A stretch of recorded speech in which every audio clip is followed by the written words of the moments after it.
Hello साथीहरु WhatsApp के छ खबर आयो सबजना सन्चै हुनुहुन्छ होला फेरि पनि स्वागत छ तपाईहरुलाई मेरो अर्को नयाँ भिडियोमा अनि यो चाहिँ भ्लग नभएर एउटा स्टोरी जस्तै एउटा भिडियो बनाउनुला हाम्रो मम्मीलाई चाहिँ एउटा थाहा रहेछ के पहिलाको घटना हाम्रो मम्मीको माइतीतिर कता कता भएको अनि अहिले सुन्दै जाँदा चाहिँ मलाई जस रमाइलो लाग्यो अनि तपाईहरुले पनि यसै रेकर्ड गरेर सुनाइदिउँ भनेर आज चाहिँ गर्न लाग्यो रेकर्ड गर्न लाग्यो सो अब चाहिँ हामी के भारे चाहिँ सुन्यौँ है त ल के भारे सुन्यौँ त एकचोटी ए बाबु के भन्नु यस्तै दसैँको बेला हो हैन अनि हामी सबैजना सँगसँगै खाना खाने भन्ने हिसाब किताबमा भयौँ अनि त्यसपछि अनि कहाँ खाना खाने भने कहाँ गएको थिएर खाना खाने माइत गएको थिएँ टिको लाउन दसैँमा अनि त्यसपछि दसैँमा टिको लाउन जाँदाखेरि चाहिँ सबैजना भएर खानसाना खाइयो ओरियो अनि त्यसपछि हाम्रो पल्लोहरूको भाइ छ अनि त्यो भाइ चाहिँ नि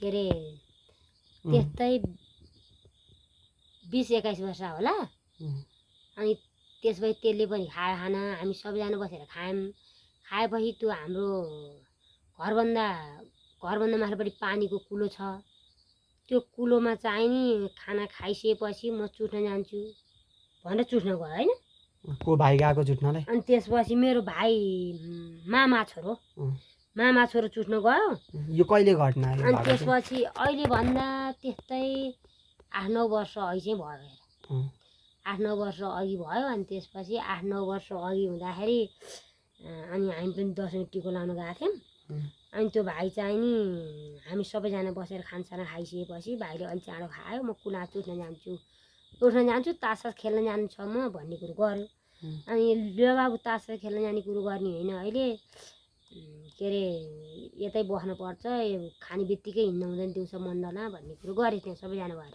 कि टिका दिनमा के कुरा कि होइन टिका दिन होइन त्यस्तै टिकाको पर्सिपल्टतिरको कुरो हो यो अनि त्यसपछि अनि भाइ खाना खाएर कुलो घर पछाडि कुलो छ अनि त्यो कुला चुट्न गयो है अनि त्यसपछि चुट्न गएपछि अनि ठ्याक्क चुठेर यसो उभिया थियो अरे अनि उभिएपछि त अनि के भएछ भनेदेखि उभिएर यसो पारिवारी हेरेर आएछ अरे भाइले हेरेर आएछ अरे अनि त्यो पारिवारी हेरेपछि अनि भएन अब म तास खेल्न जान्छु 1-2 जना मान्छे बटुलेर जान्छु माथितिर गाउँतिर एक्लै गाउँ भन्ने छ होइन अनि त्यो एक्लै गाउँतिर गएर चाहिँ तास खेल्ने साथीहरू बटुल्नु पर्यो भन्ने कुरो गरेछ अनि त्यसो ल भनेर चाहिँ तास खेल्न जाने भन्ने सल्लाह गर्छु भनेर फर्केर जान्छु भन्दाखेरि एउटी राम्री केटी सर्र परेको पाइजामा भन्थे उतिखेर हामीलाई चाहिँ थाहा छैन होइन हेरी सर्र परेको पाइजामा लाएको केटी एकदम झरिली खालकी केटी ऊभन्दा पछाडि उभिरहेको रहेछ अरे त्यो भाइभन्दा पछाडि चुट्नगा मान्छे नि र फेरि ठ्याक्कै दिउँसोको कति बजे हो भने 11:30-12 बज्न लाख दिउँसो अनि त्यसपछि 11:30-12 बज्न लाख अनि त्यसपछि मान्छेले भन्दा यो कुरो पत्याउँदैन हेरी हाम्रो भाइलाई चाहिँ मामा छोरोलाई चाहिँ यो कुरो साँच्ची नै रियली भएको कुरो होइन अनि त्यस पछाडि गएर चाहिँ नि अनि उसले अनि यसो फर्केर हेर्दाखेरि त केटी रहेछ अरे असाध्यै राम्री केटी जल पऱ्यो कि यो केटी अहिले मैले चुट्ने बित्तिकै कहाँबाट आइ भनेर ऊ त त्यो केटीलाई हेरेर टल्ल परिरहेको रहेछ होइन अनि त्यसपछि टल्ल परिरहेको रहेछ अनि त्यसपछि कहाँ गयो भाइ भनेर हेरी हामी चाहिँ अब यहाँ यसो वरि दिदी बहिनी नि बसेर तास खेलाउँ त्यसलाई बोलाएर भन्ने सोचाथ्यौँ अनि यसो हेर्दाखेरि छैन भाइलाई त त्यो केटीले चाहिँ नि ल हजुर अब हामी ल जाउँ माथितिर जाउँ भनेर भनिन्छ र अनि त्यहाँबाट ठाडी उकालो बाटो आधी घन्टा भन्दा माथि बेसी भाइलाई लिएर गइसकेछ अनि ठ्याक्क लाएर चाहिँ नि भाइको साथी त्यस्तै 18-20 वर्ष केटो माथितिरबाट झरिरहेको रहेछ यो कुरो सबै भाइले रेली भनेको कुरो है तास खेल्दाखेरि बोलाएर फोन अनि उसले तास खेल्नलाई फोन गरेर होला रहेछ यो आइपिएन कहाँ गयो भनेर भन्दाखेरि त अनि त्यसपछि यो भाइ कहाँ गयो भनेर चाहिँ भन्दाखेरि त अनि त्यस पछाडि के भएछ भनेदेखि अनि त्यो भाइको साथी माथितिरबाट झर्ने अनि यो भाइ चाहिँ तलतिरबाट जाने केटी माझा अनि ठ्याक्क भाइको साथी ऊ नजिकै आएपछि केटी कताड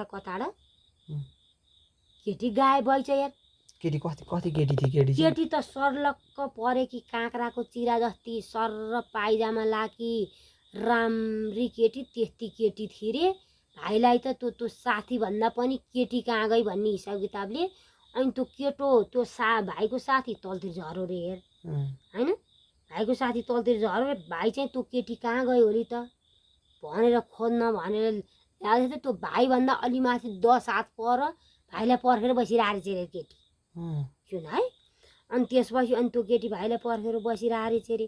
अनि त्यसपछि आउनु न आउनु आउनु न आउनु के अरे म यहीँ तपाईँलाई नि पर्खिरहेको छु आउनु न आउनु म तपाईँलाई नि पर्खिरहेको छु भनेर भनि रे सुन है त्यो केटीले। अनि त्यसपछि लौ न यो केटी यो मेरो साथीभन्दा नि बरु चाहिँ यो केटी चाहिँ के तालको रहेछ भनेर भाइ त्यो केटीको पछि गएछ। अनि त्यहाँबाट जाँदा जाँदा जाँदा जाँदा जाँदा जाँदा जाँदा उहाँ चाहिँ नि के अरे त्यो चिन्नी भन्ज्याङभन्दा पर एउटा सोलिरह भन्ने छ क्या त्यहाँ होइन। यो कुरो अहिले जाँदा पनि देखिन्छ सबैलाई थाहा भएको कुरो हो यो होइन। हाम्रै माउहरू आउनुबाट अनि त्यो सोलिरह भन्ने ठाउँ छ। ठ्याक्क त्यो सोलिरह भन्ने ठाउँमा चाहिँ उहाँ मेरो चाहिँ नि माइताको ठुलबाउ पर्नेको छोरी पनि त्यो रहमा हामफालेर चाहिँ नि आत्महत्या नि गरे हो होइन। अनि त्यसपछि त्यो कुरो पनि छुट्टै छ। अनि त्यहाँबाट गएर चाहिँ नि ठ्याक्क चाहिँ त्यो केटीले त्यहाँसम्म लैरे होइन। केटीले त्यहाँसम्म लगेपछि ल हजुर म चाहिँ नि यो खोलामा नुहाइधुवाइ गरौँ अब नुहाइधुवाइ गरौँ पौडी खेलौँ भनेर भनिन्छ। दिउँसो त हो त यो मान्छे जो पायो उसले यो कुरो पत्याउँदैन कि भाइ। अनि त्यसपछि अनि ल भनेर अनि त्यो लगेर अनि त्यसपछि भाइ त खालि नुहाउनु भन्दा नि यो केटी को होला भने चिन्चु भन्ने मात्रै हिसाब किताबमा पऱ्यो क्या ऊ।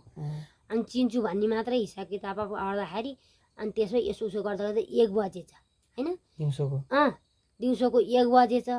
त्यहाँ कोही चरो मुसो आवागमन होइन त्यहाँ कतै केही कोही मान्छे वरिपरि कोही पनि थिएन अरे। अनि त्यसपछि कोही थिएन अरे। अनि त्यस पछाडि अनि भाइले त अब म कहाँ भनेर तल रोड थियो तल जस्तो खोलाको रौभन्दा तल चाहिँ रोड थियो।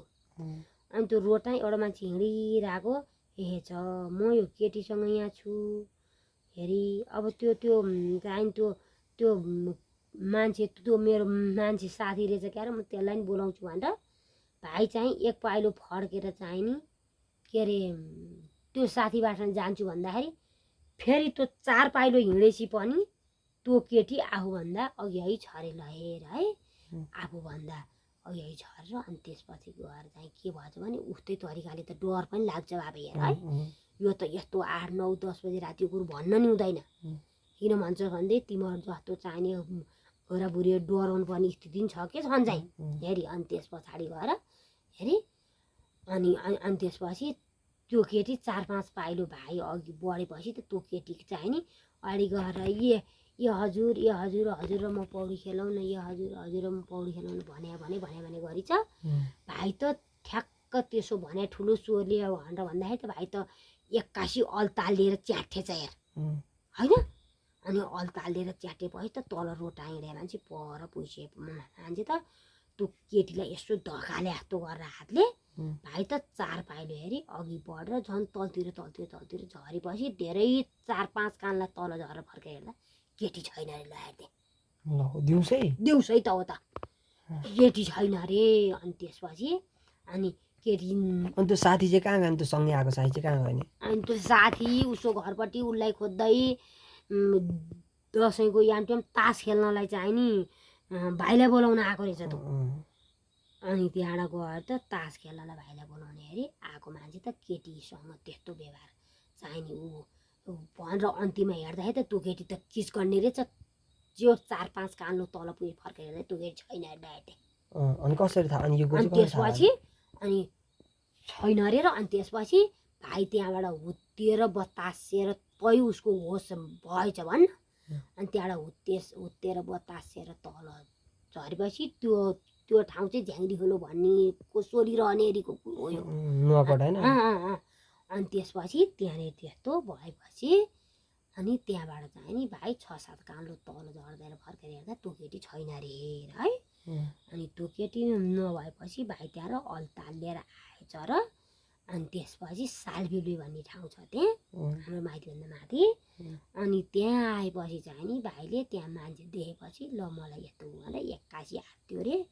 आत्तेपछि यस्तो कुरो नि हुन्छ दिउँसै मध्याह यस्तो बिहान हुन्छ भनेर अरूले उल्ली बिल्ली गर्दाखेरि अनि त्यहाँबाट सबैजना भएर भनसुन गरेर त्यहाँ कुरोकानी गर्दाखेरि अनि साँच्ची नै हो भन्नेहरू भएपछि ती साथीहरूले भाइलाई चाहिँ घर लैदिएछन् हेर है। अनि त्यो केटी चाहिँ को रहेछ चिनेर केटी कि अता चिन्नु नि अन्तिममा किस गर्ने रहेछ नि कसरी थाहा भयो तपाएर चिन्नु नि।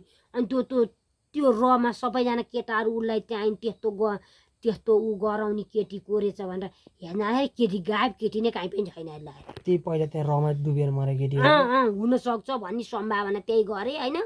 त्यहाँबाट यस्तो के अब त्यहाँ गएर भर्खर केटी आत्महत्या गरे केटी हेरी ठुलो र छ रमा डुबेर मरे हेरी मेरो ठुलबाउ भन्ने कि ठुलबाउ भन्नेको छोरी हो हुन चाहिँ त्यसरी रमा डुबे कि। अनि त्यस पछाडि गएर अनि यस्तो भएपछि अनि भाइ त्यहाँबाट अल्तालिँदै आएर अनि त्यहाँका मान्छे साथीहरूलाई भनेर अनि तिनीहरू साथीहरूले भाइलाई घरमा ल्याइदिएपछि भाइ 7 दिन पछाडि बिरामी भयो। बिरामी भएर अनि त्यसलाई उपचार गर्न लाए।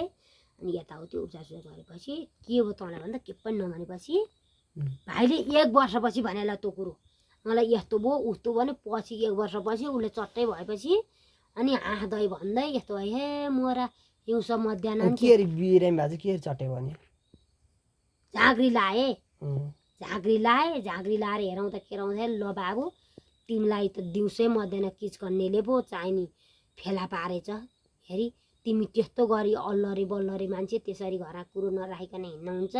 एउटी केटीले हिँड भनी भन्दैमा ठाउँमा गायब हुने केटी ठाउँमा पर्खिरह जस्तो हुन्छ अरे। हेर्दाखेरि केटी छैन यसलाई पर्खिरह जस्तो लाग्छ अरे होइन।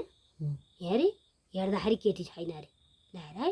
अनि त्यस्तो हुँदा रमा ठुलो खोलाको रमा लैछ केटीले रमा लगेपछि अनि त्यस्तो व्यवहार भएपछि अनि पछि चाहिँ नि 1 वर्षपछि भाइले के हो त तँलाई बाबु के अरे यस्तो भयो त बाबु भनेर भन्दाखेरि वरिपरि सबैजना बसेर सोद्धाखेरि मलाई के भयो म यस्तो दसैँको यामट्याम थियो दसैँको टिका पछिपल्टको कुरो हो यो हुन्छ होइन।